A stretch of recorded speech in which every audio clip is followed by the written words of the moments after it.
Olá, criptomaníacos! O Bitcoin passou por mais um voo de galinha, subiu até os $4.400, deu aquela esperança de que agora vai, mas novamente durou muito pouco o sonho e ele desabou para a faixa dos $4.000, que está servindo de suporte nesse momento. Mas a gente não sabe até quando esse suporte vai resistir. Vamos falar também sobre o relatório que saiu referente à unidade de serviços financeiros da Coreia do Sul, que levantou ali, esmiuçou todas as informações ligadas aos mercados no país para comprovar que as criptomoedas eram usadas para lavagem de dinheiro. Só que o resultado disso foi comprovar que os bancos hoje são mais vulneráveis à lavagem de dinheiro do que as próprias criptomoedas. Vou aproveitar esse tema polêmico para falar sobre o artigo 13, que faz parte de uma lei que ameaça a existência da internet na Europa, e como que a descentralização da tecnologia blockchain e das criptomoedas pode ajudar a gente a evitar essa censura nas redes sociais e na internet.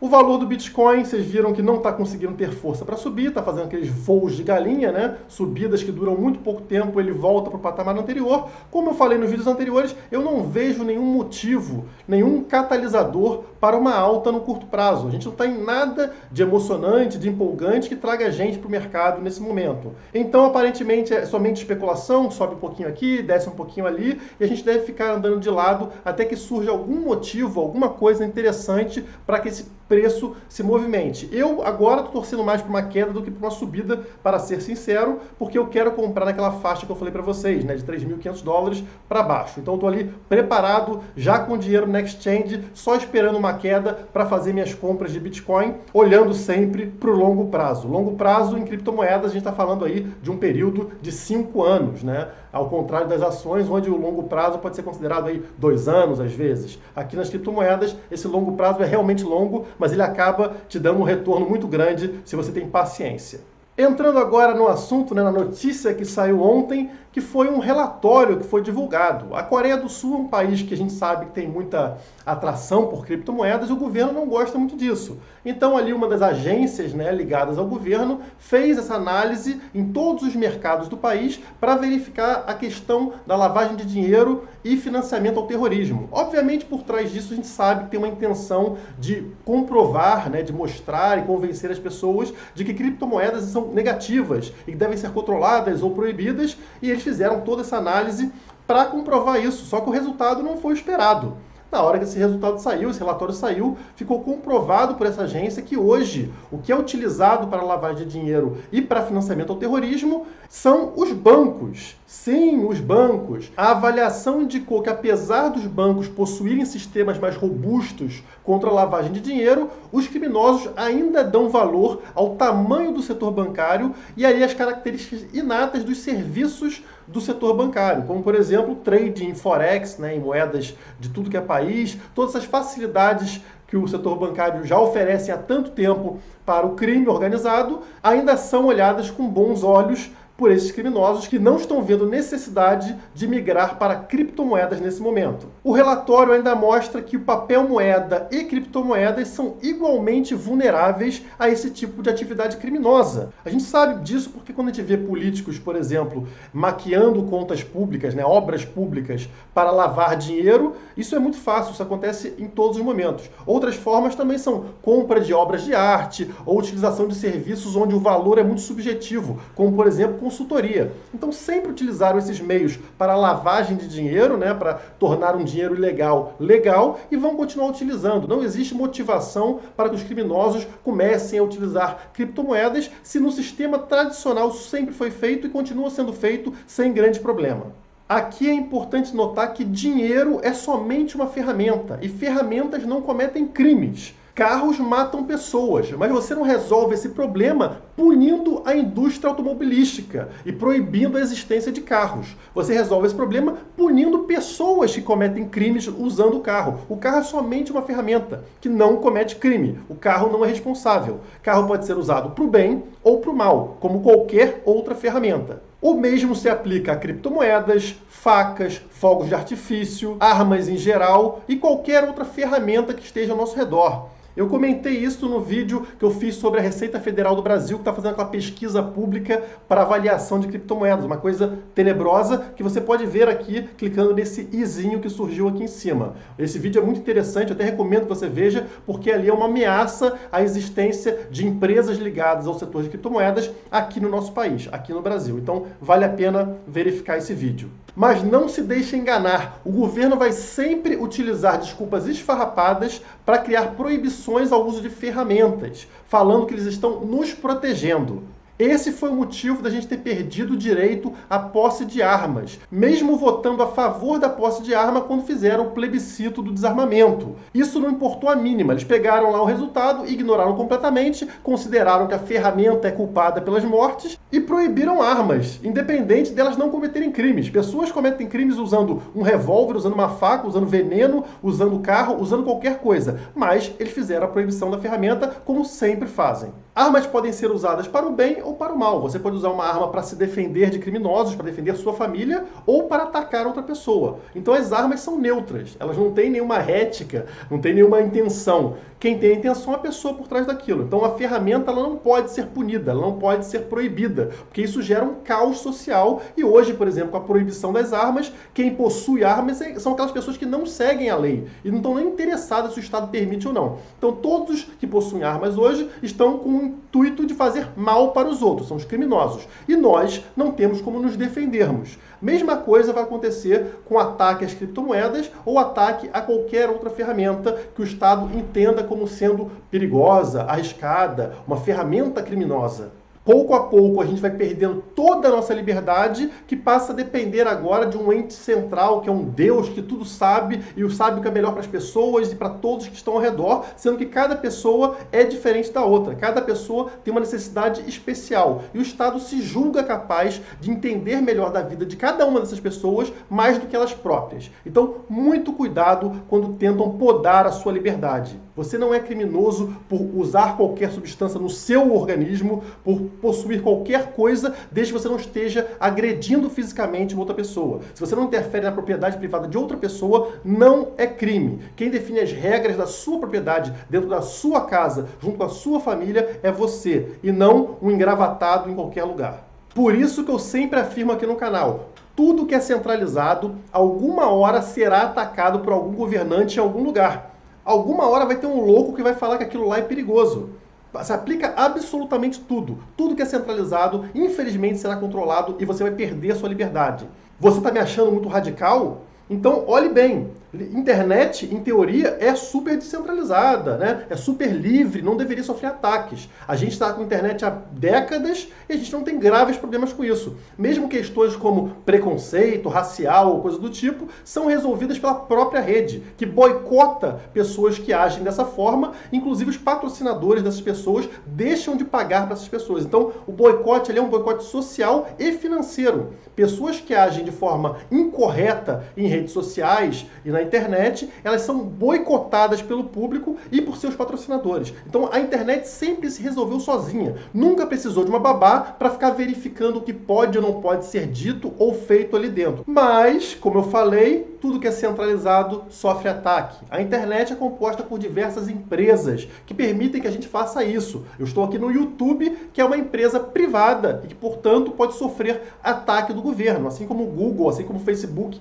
assim como tantas outras. E a gente teve agora, recentemente, essa semana, a aprovação das leis, que entre elas existem vários artigos, como o artigo 11 e o artigo 13. Esse artigo 13 ficou muito conhecido, porque diversos youtubers estão fazendo um vídeo criticando esse artigo 13, que pode resultar no fim da internet, como ela é conhecida hoje, na Europa inteira, porque foi um artigo criado pela Comissão Europeia, para criar mais restrições ligadas a direitos autorais na internet. Isso é tão complicado que o próprio YouTube soltou o comunicado para todos os youtubers falando que provavelmente vai ter que fechar o Google Notícias e talvez o próprio YouTube na Europa. Por que isso está acontecendo? Esse artigo 13, ele define que qualquer coisa que aparecer num vídeo, ou numa reportagem, ou no Google, e que mostrar uma outra marca, pode sofrer processo. E quem é processado não é a pessoa que está fazendo o vídeo, e sim a plataforma. Então, por exemplo, eu estou aqui no vídeo usando a caneca da Baden-Baden, que é uma cervejaria. Um maluco qualquer poderia processar o YouTube por eu estar mostrando a caneca do Baden-Baden. Ou, por exemplo, a camisa da Coinex. E aí, na verdade, o YouTube, ele pode simplesmente perder esse processo e pagar aí, sabe-se lá quanto de multa e também pelo processo que recebeu. Então, é um dano que não tem como você ter noção do tamanho dele, a empresa não tem como verificar todos os vídeos existentes na plataforma, então o que ele vai fazer? Simplesmente para de oferecer o serviço naquele local. A Europa ficaria sem o acesso a serviços como Google Notícias ou como YouTube e tantos outros serviços. Tudo pode ser motivo de processo e o Google não está disposto a sofrer com isso. Ele não está disposto a arriscar. Então ele vai simplesmente acabar com o serviço e quem perde com isso? Você acha que realmente é positivo para o produtor de conteúdo ou para as pessoas que assistem a esse conteúdo? Claro que não. Elas perdem o serviço, elas são punidas. Na verdade, o Estado é o único que se favorece, porque ele quer ganhar com multas quando faz isso. E aí eu te pergunto, quanto tempo você acha que uma ideia maravilhosa dessas vai demorar para chegar aqui no Brasil?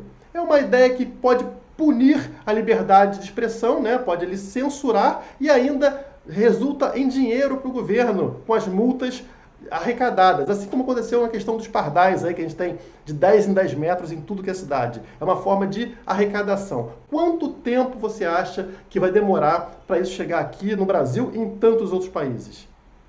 Novamente, se é centralizado, se é uma empresa, o governo vai dar jeito de extorquir ou de fechar. Uma hora ou outra eles dão um jeito. Mas a história não para por aí. Ontem, a Comissão Europeia soltou uma nota afirmando que não devemos nos preocupar, que os canais de YouTube não serão fechados, que a internet não será proibida e que a liberdade de expressão não será limitada. Eles têm a audácia de falar que tudo isso está sendo feito para o nosso bem.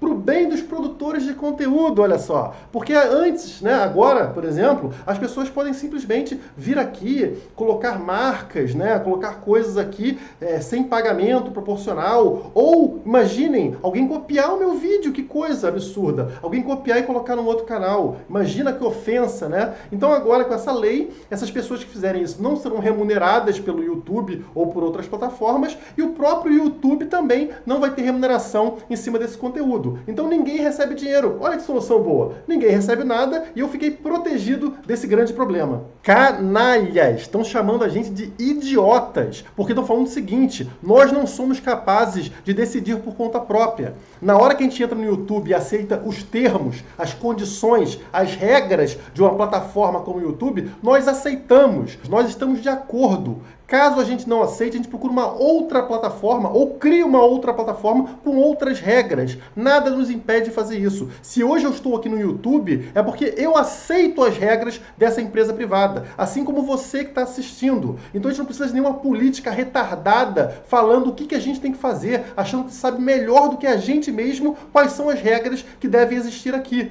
Essa idiota acha que sabe melhor do que eu o que eu posso fazer no meu próprio canal, que marcas eu coloco aqui, quem pode divulgar meu vídeo. Esse é o meu trabalho, ela não tem nada a ver com isso e não tem que se meter nessa história. E mesmo que ela seja um amor de pessoa, uma flor cheia de boas intenções, o texto dessas leis, desses artigos idiotas, eles criam possibilidade que futuramente um outro político maluco, um político cruel, utilize esse texto para censurar pessoas e empresas no seu território. Então o político vai falar, não, tem aqui o artigo 13 que proíbe que apareça uma marca. E aí ele começa a fazer isso de forma que está no texto. Então, de boas intenções, o inferno está cheio. A gente não precisa de mais regras, de mais leis estatais. As regras devem ser sempre privadas. Você, quando aceita um serviço, você assina um contrato com aquela empresa, você tem que se ater àquelas regras. Você aceitou aquelas regras. E caso não aceite, ninguém te proíbe de sair daquele serviço.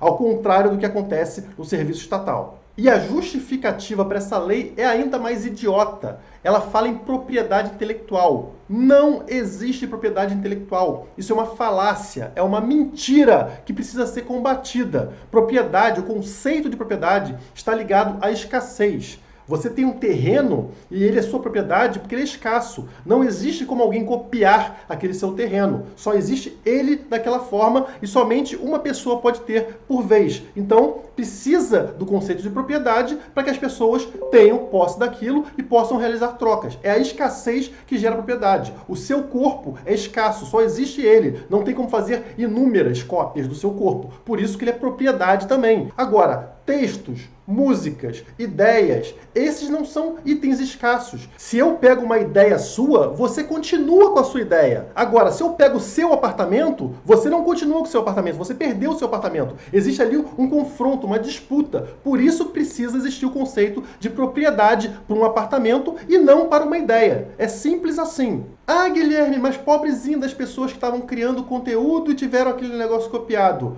Ah, é? Você lembra do MP3 como é que era? A gente podia distribuir música na internet, compartilhar música. O que o Estado fez? O governo veio e tentou proibir. Fechou a Napster, fechou tudo que era empresa ligada a isso, né? Foi em cima das pessoas, proibiu a transferência de músicas digitais. E hoje, todo mundo continua transferindo música digital porque era feito de forma descentralizada e eles não tiveram como proibir. Né? Uma pessoa passava a música para outra, não era uma empresa mais que fazia isso. A gente resolveu o problema descentralizando o problema. A gente não precisava mais de um Napster. A gente começou a fazer de forma descentralizada. Hoje todo mundo faz isso e a desculpa para eles fazerem isso naquela época foi que, não, se a gente deixar as pessoas pegarem música de graça na internet, pobrezinho dos músicos que vão passar fome, pobrezinha das gravadoras e tudo mais. E o que aconteceu hoje? Os músicos nunca ganharam tanto dinheiro, nunca fizeram tantos shows quanto fazem hoje.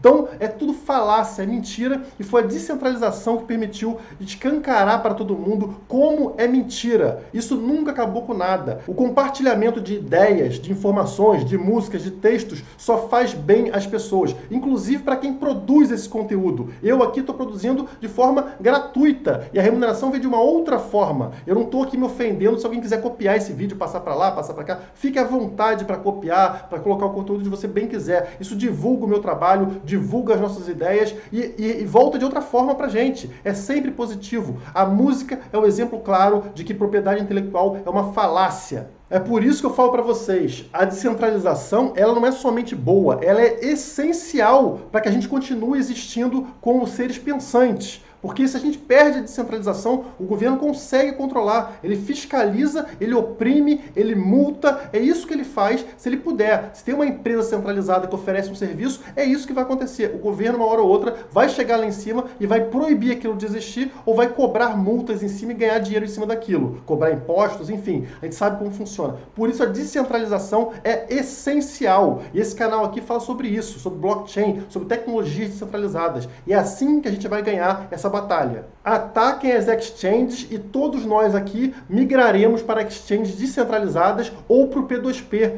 onde não existe interferência estatal. O Estado não tem como interferir naquilo que é descentralizado, assim como não interfere mais no MP3. Então, não adianta. Podem tentar que nós iremos migrar para formas descentralizadas do mesmo serviço. O ataque covarde e autoritário por parte desses governos só vai acelerar o desenvolvimento das tecnologias descentralizadas. Então, no final, vai ser somente um tiro no pé desses próprios governos, que perderão completamente a capacidade de fiscalizar e de cobrar. E será, por fim, isso que resultará no seu próprio colapso.